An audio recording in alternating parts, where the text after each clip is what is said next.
A very good evening to you. You're watching Eye on Africa on France 24. The headlines tonight on the continent. The United Nations sounds the alarm about the situation in Tigray, Ethiopia. Calls for a ceasefire go unheeded for the moment. The government says it seized control of a key city. A lockdown comes into force in 2 districts of Uganda as Ebola cases there rise. We report from neighbouring Rwanda on attempts to keep the virus out of the country. And we head to Sierra Leone, where women's football is now entering the mainstream with the sport's first ever professional league. Good to have you with us. Our top story tonight, the Secretary General of the United Nations, Antonio Gutierrez, is calling for an immediate end to the fighting in Ethiopia's Tigray region. Today, he said, the country is being torn apart by war. The situation in Ethiopia is spiraling out of control. Violence and destruction have reached alarming levels. The social fabric is being ripped apart.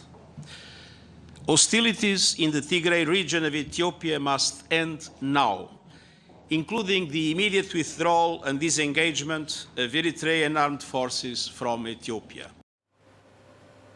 Well, those comments by Antonio Gutierrez come as Ethiopian government forces do appear to be making progress on the ground. Sources say that as of this Monday, they're now in control of the city of Shirai, a strategic hub in the north of Tigray.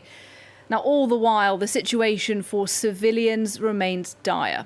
More than 2 million people have been driven from their homes, and now there is a threat of famine as well. Earlier today, I spoke to William Davidson. He's a senior analyst at International Crisis Group, and I started by asking him what hope there was for a ceasefire soon in the region. The Tigray regional government, just in yesterday, I think, or perhaps the day before, they sort of responded to the African Union request for a cessation of hostilities and said that they wanted that too and would abide by it.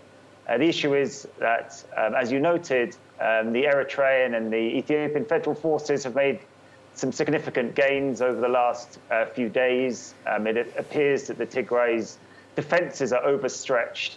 And today we heard from the federal government in Ethiopia, they said they want to control all federal institutions inside Tigray, which essentially means continuing their military operations and is a de facto rejection of calls for an immediate cessation of hostilities from the UN Secretary General, the African Union, and others.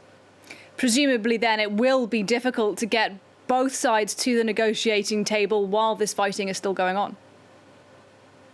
Yes, that's right. I think that we've had attempts at a peace process this year. We've seen some improvements in the situation, but essentially a failure eventually to get any serious negotiations underway, and that was followed by the resumption of the conflict in August. We've now had 7 weeks of fighting, and as I said, at the moment it looks like the leadership in Ethiopia and in Eritrea is intent upon a military solution to this conflict rather than a negotiated one, and we expect to see continued fierce resistance from Tigray's leadership. They now have a large army under their command, so despite the losses we've seen, we would expect to see some form of sustained and fierce continued resistance.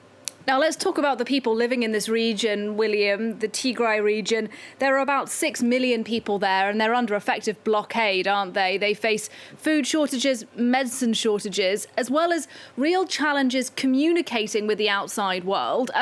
Do we actually know what life is like for civilians who are effectively trapped in Tigray?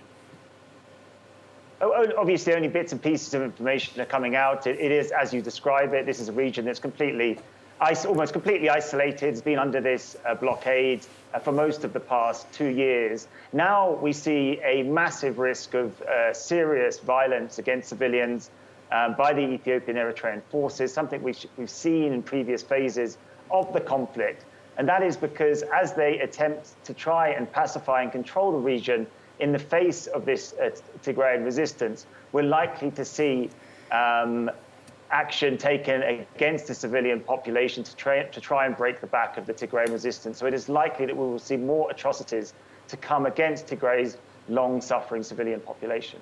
Are humanitarian groups able to access those civilians on the ground? There is some humanitarian actors and activity inside Tigray, but there has been almost no supplies and humanitarian convoys going into Tigray since the resumption of the war in late August. There are huge shortages of fuel, trucks, obviously massive security constraints in terms of what humanitarians can do inside Tigray. So really this conflict has exacerbated and already devastating. The resumption of the conflict has exacerbated a very serious situation. And now, like I say, we're likely to see direct attacks against civilians as a result of what seems to be a new phase in the war that we're about to enter. It was William Davison talking to me a little earlier today. Now, in other news, authorities in Uganda have declared a 3-week lockdown in 2 districts because of an Ebola outbreak. 58 cases, including at least 19 deaths, have been reported since that outbreak first emerged a month ago. Initially, the government said no lockdown would be needed, but the U-turn did come over the weekend, with Kampala ordering a stop to all travel out of the districts of Mubende and Kasanda. Now, unlike the so-called Zaire strain, there is no vaccine for this strain of Ebola. And as our correspondent Clemondi Roma reports from neighbouring Rwanda, authorities there are determined to keep the virus out. Frank Muzinguzi works in a currency exchange office and travels to Rwanda every day. Since September 20th and the announcement of an Ebola epidemic in his country, Uganda, Frank has to go through a health check at the border. He's not worried about the effects of the virus on his business. The business has been slow. People from different countries like Rwanda, they are worrying to go in Uganda because of that pandemic. Hundreds of agents from the Rwandan Biomedical Center are deployed to prevent the virus from crossing their border. According to the WHO, between 40 and 100% of infected patients can die, depending on a strain of Ebola. Between 600 and 800 people travel freely every day, unless they've stayed in an infected area. People coming from those places, for example, Mubende, we have to quarantine them. Then we have to transport them to their quarantine sites. Our Rwandese citizens have to go there, but Ugandan citizens, maybe they can go back. Is their choice. After 3 years of tension between the two countries, the border only reopened last March. At the time, families were able to reunite and travel resumed. But Ebola has once again slowed down free movement. My sister and my brothers are in Uganda, but we explained to them that we cannot come. We will wait until Ebola is over. Since the first case in Uganda, Rwanda started clinical drills in its hospitals. In the capital, Kigali, doctors simulate the response to a suspected case. All Rwandan hospitals must be ready to face the rapid spread of the virus in Uganda before the end of October.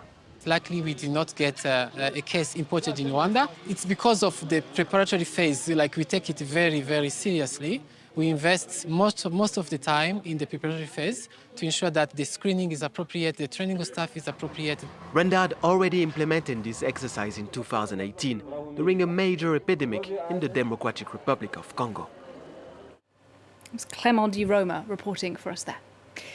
Now, in other news, more than 600 people are known to have died in Nigeria amid the worst floods in the country in a decade. The death toll as of last week stood at 500 lives.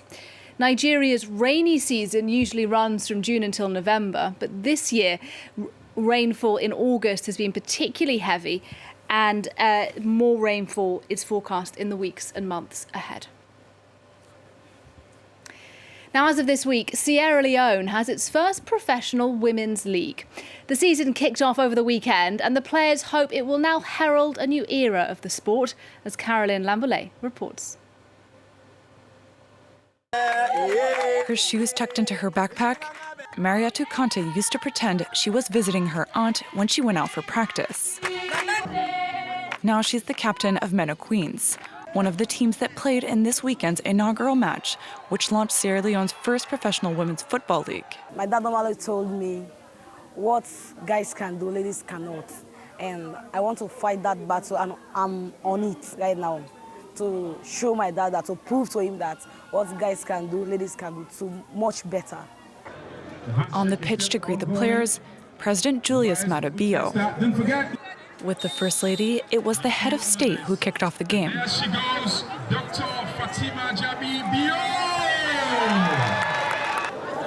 The sports minister also came along to cheer at McKinney's Wissam Stadium. I'm honored. It's a great opportunity for myself here standing here because I think it's under my own dispensation that such unique activities are taking place. So I'm so happy, I'm so proud, so impressed. Visiting team Kahunla Queens from Kenema won Saturday's game 1-0. On Monday, FIFA hailed the start of a new era for women's football in Sierra Leone. Female athletes in the West African country face a number of challenges, from social stigma to inadequate venues. The country's football association has said it hopes the new Women's League will put Sierra Leone on the map in the sport.